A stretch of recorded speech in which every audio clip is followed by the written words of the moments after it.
bringing you another episode, and this one is not my usual sort of fare, is it? But this is an episode I should have done quite a while ago, really, and it is, as you obviously in the title, is the Triumph Street Triple, and this is the Series 1, so a real classic now. And I always like to look at these early incarnations of these bikes, which have gone on to even higher levels over the years as they've continued to run into production. But yeah, it's a superb piece of kit, and something I've really enjoyed riding today. But we'll do my usual sort of fare. We'll have a chat about the bike, we'll do some riding, and this bike is all about the riding, really. And you'll find that I had my back mic on, or the mic that I stick to my back, which was struggling to cope with the noise of this thing because it's such a loud bike. But I think you get the gist of it, and hopefully it won't annoy you too much. But it's actually quite an exciting sound. So we'll go and have a look at the bike and have a chat, and then we'll get to and fro with some riding. So here we are, the Triumph Street Triple. This is the Series 1, and what a piece of kit it is, with that very distinctive twin, what do they call those? Not boggle eyes. But people, does anybody remember the Blood Runners cartoons? And I put a picture up, and that's exactly what this bike was to me anyway, when I first saw these. But the interesting thing is, Blood Runners was, blimey, nearly 20 years prior to this bike. So you can imagine that the designers of this obviously had a little bit of that in the back of their mind somewhere. The DNA of the Blood Runners bike, which was really, really cool. And yeah, they were really a long way apart, time-wise.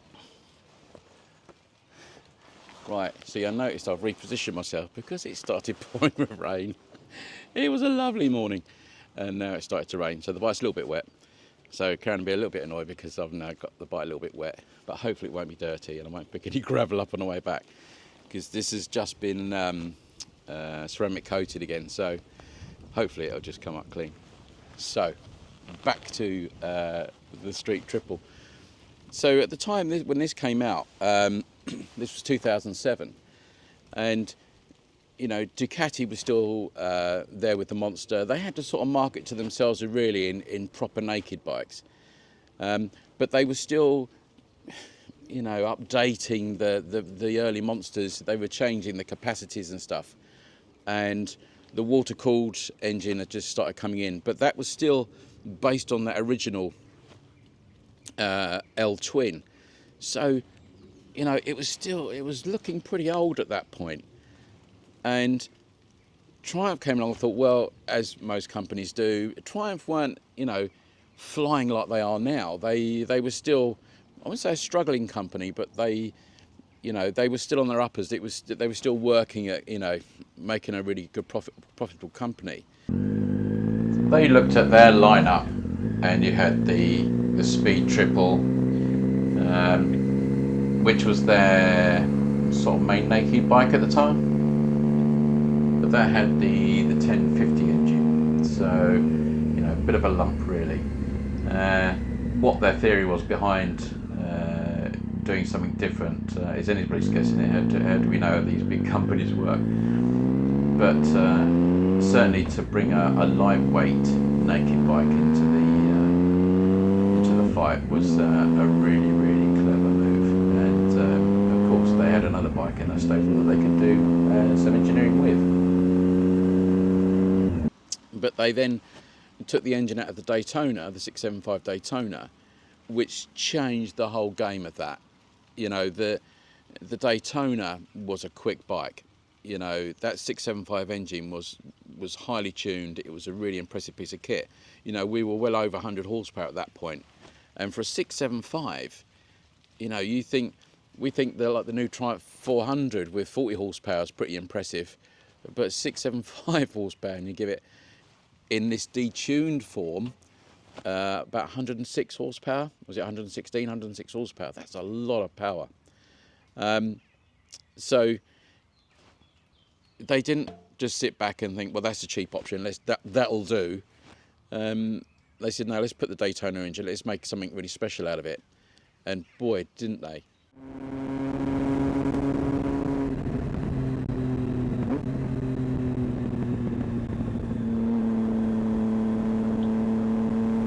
What's great about bikes like this is that they're not built to a compromise. You know, it's not built to be a jack of all trades, and that's what we look for these days, isn't it, in motorbikes. We want it to do everything. You know, we look at multi-stradas, we want it to be like a sports bike and a tourer, where this is just doing one thing, going fast.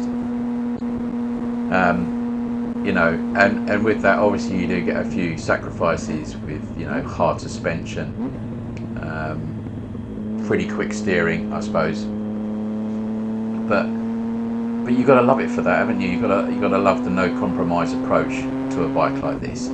It was designed to go fast, whether you're on the road or on the track, and it does it really well. And that silky smooth engine, you know, the triples Triumph were building at this point were second to none. Well, not that anybody else was really building triples, were they? But they really knew what they were doing at this point. What a sound! You know, there's nothing else like it. You know, it's a street triple coming. This engine, Triumph, even at that time, the Triumph triples were world renowned for their smoothness and robustness. My Thunderbird 900, which I don't think necessarily shares any components with all the other triple. I'm not too sure on that, because that was oil cooled and all the rest of it. But no, it was water cooled. Sorry. So, but those triples were really smooth. I know they had balancing shafts and they played around with that sort of technology, but this is, you know, it's a bit like the what is it? The Rolls Royce. You can put a penny on a Rolls Royce engine and rev and it won't fall over. And this is what this feels like. You know, there's no vibration, there's nothing in this. This is as smooth as you can make an engine. And the power delivery is extraordinary. Now you'll be seeing the, or you may have already seen, depending where I cut it into this, the 40-60 times, which was a waste of time because it was never I could never hold it at 60. Going from 40, we were in nationals and I just bled it straight up to 70. And it was quicker than anything else I've ever tried. No, nothing can get near it. And you'll see, hopefully it'll come out in the video. I had a Ferrari Dino not chasing me, but following me. It was quite intent on going past, I think, as we went towards Midhurst. And even a Dino couldn't live with that. As we got to the dual carriageway section, he thought better of that. And yeah, I just shot off. So impressive. Then we come into some lovely windy bits and he disappeared behind me, a long way behind.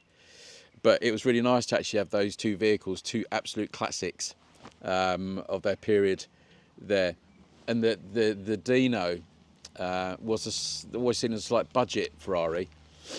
And this wasn't seen as a budget bike, but when you compared it to the Ducati, you know, this was a bargain, absolute bargain. So amazing, really. Yeah, really interesting. That engine is a stunning piece of kit. It really is. So this was a point where I had the Ferrari Dino behind me, and I think you could just see him in my mirror. I think you get to see him just there. He is. And I thought at this point maybe it's some one of those sort of weird metaphors where the Italian is now behind the British, and it's you know, Ducati Triumph or whatever you want to call it, Ferrari Triumph. But yeah, we were both out enjoying a sunny day. But yeah, he wasn't going to get close to this, was he? Really, not 500 horsepower per tonne.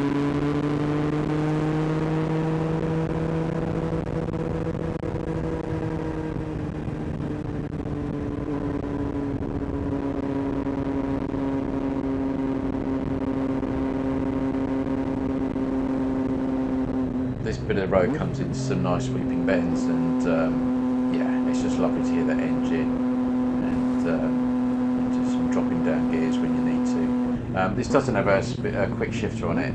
I always tend to dip the throttle as I change gear or down gear. But oh, what a sound! What a sound! but the suspension is hard on here. Brakes are really, really good, but the suspension is pretty tough. And although it is, as I said before, I say later in the video, it is easier to ride than the Ducati in terms of stress on the body, because you're not quite so far forward with the wrists, so arm-wise you don't tire out quite so quickly.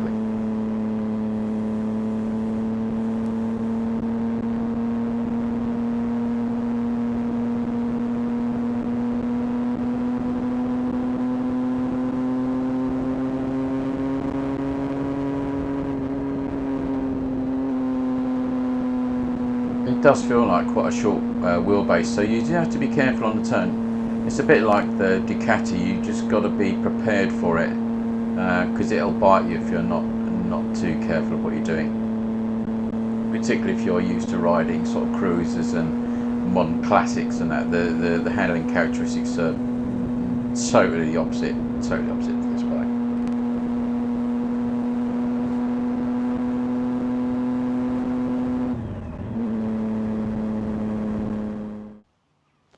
So you'd think that Ducati had, when this arrived on the scene, Ducati just must have thought, oh, what the hell, you know, they were living on the money really that the monster was bringing them in, and then something as phenomenal as this comes along at a much cheaper price must have just given them a huge headache. Although Ducati obviously were, you know, starting to come back again after being near bankrupt, but it gave them a few headaches. And over the years Ducati kept updating the bike, but they kept updating the same thing really. You know, the engine was still the same configuration and all the rest of it until they changed that completely. But what's quite funny, even that Ducati, the Monster, the engine that I have in my 800, is still going today. That's in the Scrambler, apparently, as far as I'm led to believe. That's, although it's been updated for better emissions, it's the same, structurally the same engine. So quite interesting. Actual ergonomics of the bike, though, on a bike like this, this has been lowered slightly for Karen. So you can see I'm pretty low down, but it's not been lowered that much. You know, maybe a couple of inches, maybe. But you know, once you get onto the pegs, it's the same as it would be for any bike because the lowering won't affect that. So you are quite tucked in, and you've got a nice, that ridge line of the tank there. It gives you like a sort of like a guide, if you like. It's quite interesting, but it's not that uncomfortable to ride. I would say I could probably ride this longer than my Ducati. My Ducati, I'm very much leaning forward, and I'm putting all my weight on my wrists, and that's quite hard work after a while. Although the seats are incredibly comfortable on my Ducati for some reason. The actual riding position of this bike is okay, and the wind protection is also very good. With that tiny little screen, it's interesting if companies understand the ergonomics and aerodynamics. You know, it's quite easy to deflect wind over you, although that would be for an average sized rider, I suppose. I'll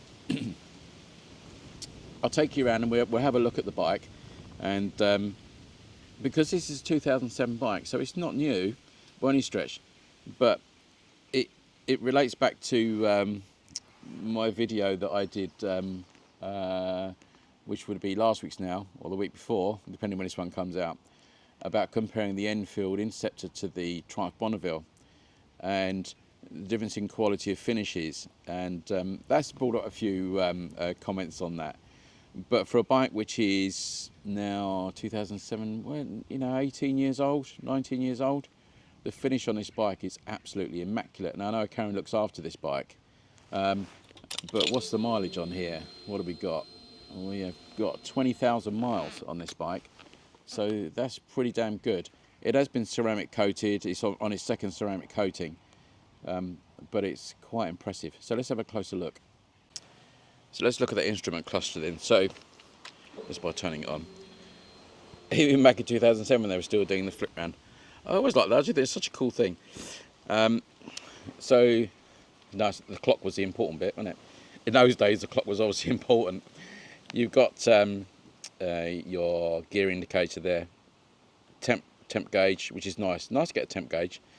Your miles per hour is a digital readout, and your rev counter's that, and then you've got oil and engine management, but that obviously goes off once you start the bike, and your speedo down there.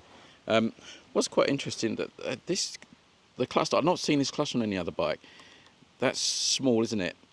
When I look at, they've not sort of nicked that off anything else. It may be the same as the Daytonas and stuff like that, I'm not too sure. But that's all quite small and compact, isn't it? It's really nice. We've got the bar end protectors on here. You've got your nice metal brake reservoir there. When we look at the other bits on the bike, let me just turn the ignition off. The other bits, right?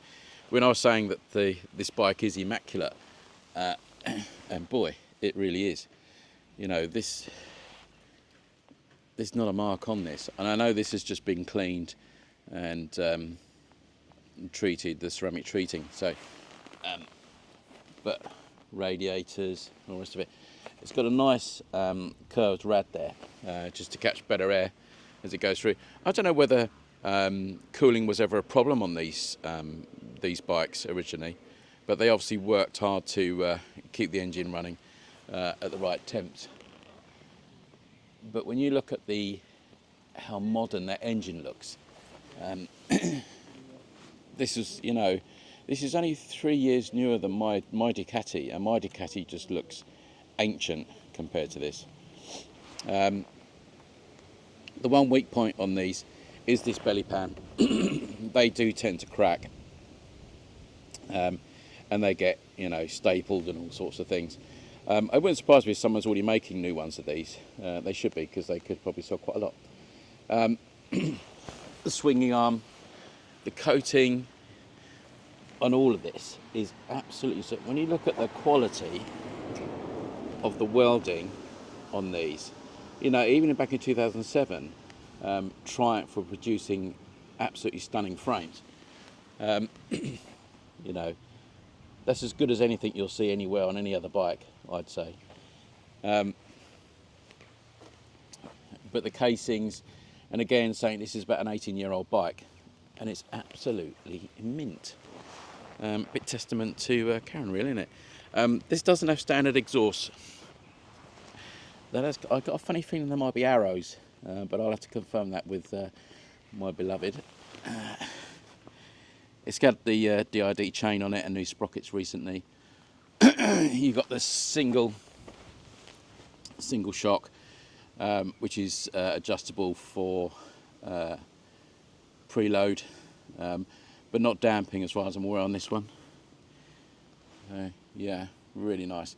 And this green colour is very popular. It's quite a sought after colour. I think this one and the orange, sort of sunburnt orange colour. But yeah, really, really clean bike, this one. And there's your Blood Runners twin headlights. Fantastic. So one of my sort of overall impressions of this bike is really that it's a bike that they got right first time, and that's always something, isn't it? When you know a bike is really successful, something that's made that's so successful because they got it right first time. They didn't have to tinker with it anywhere along the way. It's a bit like the iPhone, isn't it? They got it right first time, and everybody wanted one. I suppose the difference with the iPhone and the Triumph is that the Triumph is still increasing its fan base because it's been modernised, but in a good way. It's been brought up to modern things. iPhone just seemed to make it so you can't use anything else with their software, but that's another story, isn't it? And that's for another day.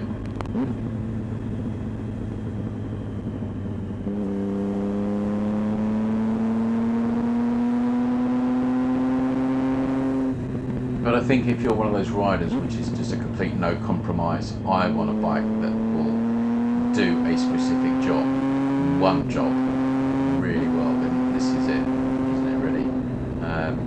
I know there's other bikes out there that do, but this was sort of like the first of the real naked race bikes that really worked. You know, there was no compromise. With the Ducati was sort of a compromise from the beginning and made something out of what they had left, where this, I think they took a good bike and made it 10 times better, and it remains that. So this really set the tone then, didn't it, for naked bikes as time went on. And you know, the Street Triple endures still. It's still a really popular Triumph bike, and they continue to develop it. And now the RS models and stuff, you know, fast. And obviously what Triumph have done now, their that triple engine is now the standard engine, I think, for one of the GP series bikes, isn't it? Is it GP2 or GP something? Well, I'm not really sure on all those things. I don't follow motorbike racing that much. But that's a really big selling point, isn't it? It's, you know, race on a Sunday, sell on a Monday. And, you know, Triumph have got into that. So I hope you've enjoyed this little wander around of the Triumph Street Triple. It is a beautiful bike. It's probably not the sort of bike that I would buy. I would like to try an early Daytona though. I just can't imagine what the different tuning of that engine would be compared to this. But yeah, when I do ride this again, I'll approach it with a slightly different idea now, that I'll look forward to it more. I used to find riding this just a bit of, not a chore, but hard work. I think, God, it's good. But riding it today has given me a different perspective on it. And I can see why Karen just loves riding this bike, even though she's on tippy toes with it, and because it is quite a big bike for her.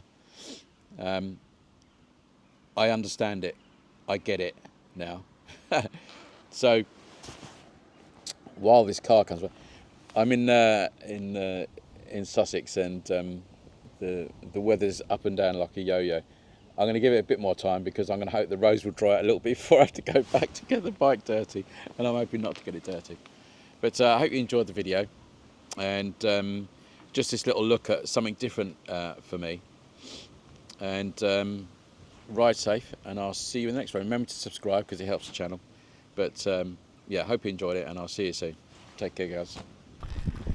Right, I'm going to head back. I've disconnected the back mic because you won't hear any of this. Why? But yeah, we'll head back. The sun's come out again, but there's lots of clouds over there, so I'm not going to risk getting absolutely drowned. But we shall head back, and I'll see you in the next one, guys. Oh, that's